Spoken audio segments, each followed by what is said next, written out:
Mais um espaço de literatura onde hoje recebemos Valério Maunde, ele que é autor de 2 obras, portanto é igualmente professor de língua portuguesa, investigador e também tem muitos artigos publicados em jornais nacionais e não só. Valério, muito obrigado por estar conosco.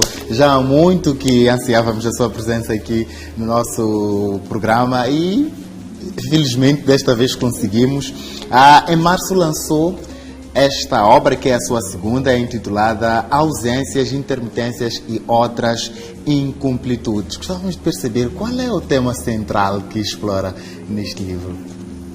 Okay. Em primeiro lugar, dizer bom dia ao telespectador lá em casa e agradecer ao programa pelo convite que me foi endereçado. Este romance aborda várias temáticas de interesse social. Por causa do período em que foi escrito, durante a pandemia do Covid-19, foi inevitável mencionar alguns aspectos, alguns dramas que a sociedade moçambicana enfrentou durante este período. Mas aborda também questões de cariz social do nosso cotidiano, como a violência doméstica, a influência das redes sociais nas nossas relações interpessoais e faz também referência ao drama do terrorismo em Cabo Delgado.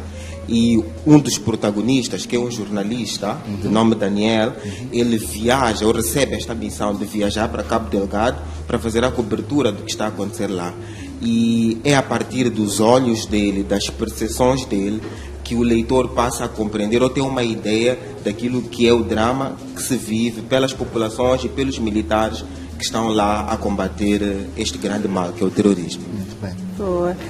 A obra não era uma história que começa no Facebook. Eu, por acaso, atualmente tenho visto muitas pessoas a dizer tudo começou com um oi no Facebook. E encontramos uma história meio que parecida, não é? Começa no Facebook. Como surgiu a inspiração para escrever sobre o amor e sobre as incertezas da vida?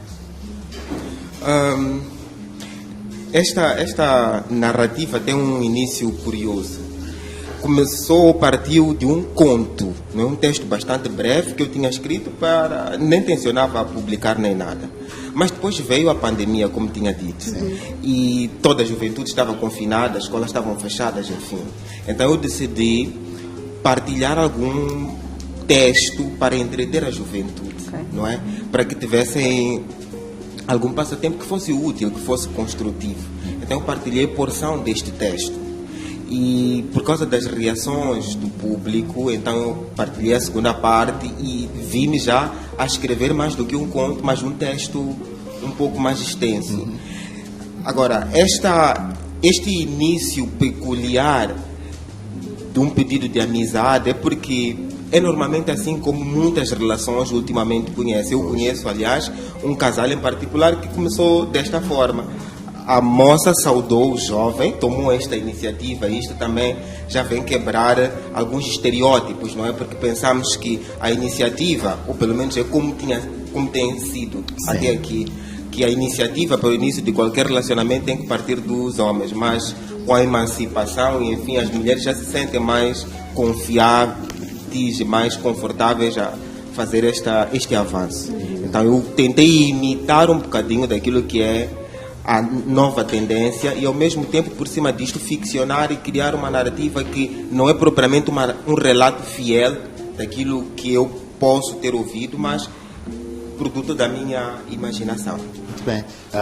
É uma obra que foi escrita no contexto da pandemia, no momento em que vivíamos incertezas todos e, portanto, diz igualmente que retrata questões relacionadas ao terrorismo em Cabo Delgado, tem aqui a questão do amor, mas também a violência doméstica. Qual é a principal mensagem que gostaria que quem for ler este livro a retivesse? Ok. A principal mensagem é sobre a necessidade de nós não vergarmos perante os obstáculos. O título da obra já propõe ausências, intermitências e outras incompletudes. Se notarem, todas essas palavras são negativas. E são obstáculos que se vão levantando perante os protagonistas. Até para o jovem casal estar junto, conviver e poder viver este amor, vai enfrentando várias batalhas, vários obstáculos. A pandemia é uma delas. Então, a grande mensagem é esta, que nós não podemos ceder perante os obstáculos, mas buscar transpor cada uma destas barreiras e caminharmos sempre em direção ao nosso objetivo. Boa, muito bem. Bem, esta é a Boa Nova, mais recente, mas a sua obra de estreia foi O Mar e Amar. Como é que foi a recepção deste livro? Há pessoas ainda a comentarem sobre o livro e como é que este livro impactou para elas? Okay. Sim, foi lançar esta coletânea de poemas foi um exercício arriscado, porque foi a minha obra de estreia e qualquer estreia é carregada de incertezas. E é uma exposição muito grande para qualquer indivíduo que lança um produto seu. É uma grande incerteza, um exercício arriscado, porque nunca sabemos como é que o público há de receber. Pois. Mas precisamos sempre dar o primeiro passo. Tudo começa com o primeiro passo. E a recepção foi boa.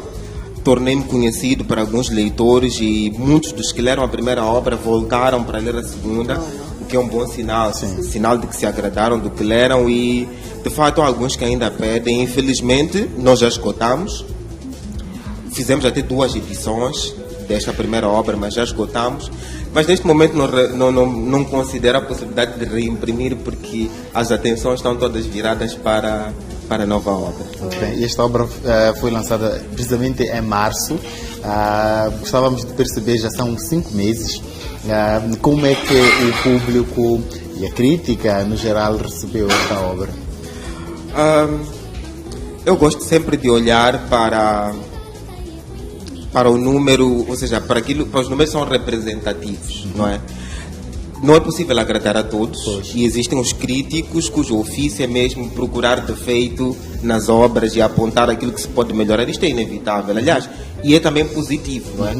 Seria preocupante se todo mundo dissesse que está perfeito e que está bom, seria suspeito.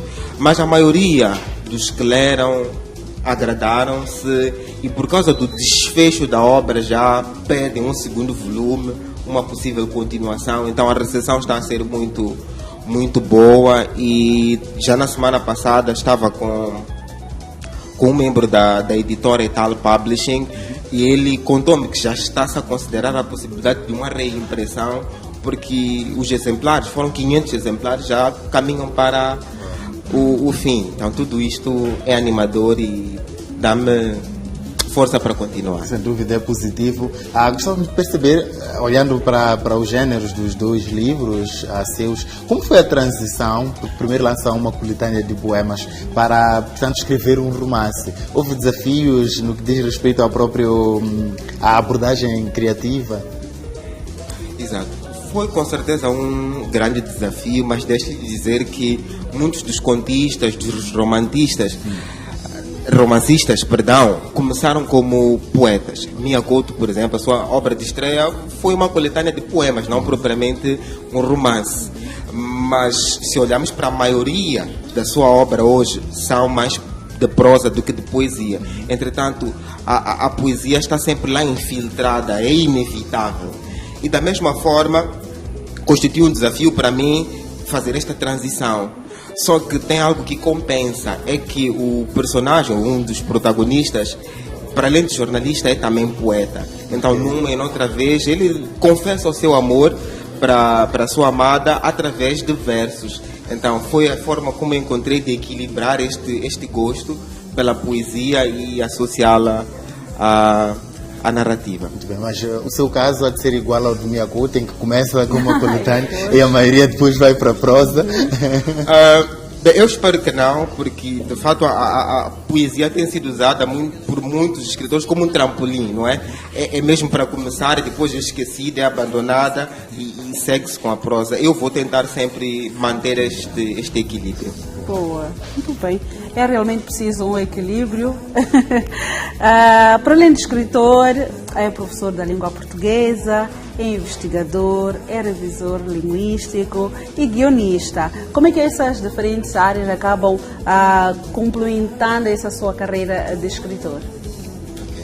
Bem, se reparar, são áreas ou são ofícios que são afins, não é? Estão quase todos relacionados. Sendo professor de língua portuguesa, inevitavelmente ensino literatura e ensino a escrita, e enfim, então eu tento fazer uma associação destes ofícios todos. E os meus alunos sabem que eu sou um forte apologista da literatura, mesmo aqueles que não demonstram nenhum interesse, aprendem a gostar de ler, não é? E eu tento sempre ensinar-lhes o valor e a importância de se ler. E no final de cada trimestre conseguimos ver algum progresso. Então, é mesmo sinal de que a literatura precisa estar muito presente, principalmente na sala de aulas. Porque, como disse Saramago certa vez, a literatura é o que inevitavelmente faz pensar. Então, nós precisamos de pregar a literatura, de incentivar a leitura para a transformação dos nossos estudantes, que são futuros profissionais e dirigentes deste país. Até porque muitas vezes os professores da língua portuguesa são uma das primeiras referências que nós temos. Tudo bem que há relatos de, por exemplo, temos o nosso pai ou avô a gostar de ler e tudo mais, mas a eloquência que um professor de português tem dita muito para a forma como nós vamos olhar a leitura. Até porque numa primeira fase obrigam-nos, não é? Mas depois chega uma fase em que ganhamos o gosto e por aí nascem novos leitores, mas também, quem sabe, futuros escritores. Para o seu caso, foi um professor da língua portuguesa que despertou ou foi de uma forma diferente? Houve vários fatores que confluíram, não é, para o nascimento deste gosto. O meu pai sempre foi um exímio leitor. Mas a partir dele, eu só via o exemplo, mas o interesse nasceu principalmente na escola secundária. Eu me lembro ainda do nome do professor, o apelido era Mabutana, era um professor de língua portuguesa na Francisco Manhanga. E ele falava de literatura com muita paixão. Sentia-se que ele amava, que ele vivia, que ele respirava a literatura. Então, olhar para alguém que fala assim com tanto interesse foi com certeza um fator motivador. E ver meu pai sentado a ler um livro, sempre a incentivar, então estes dois fatores associados fizeram brotar este gosto, este prazer que eu desenvolvi para a literatura. Esperamos que alunos seus daqui a mais uns anos também se possam sentar aqui e falarem-nos da influência que desempenhou. Espero que sim.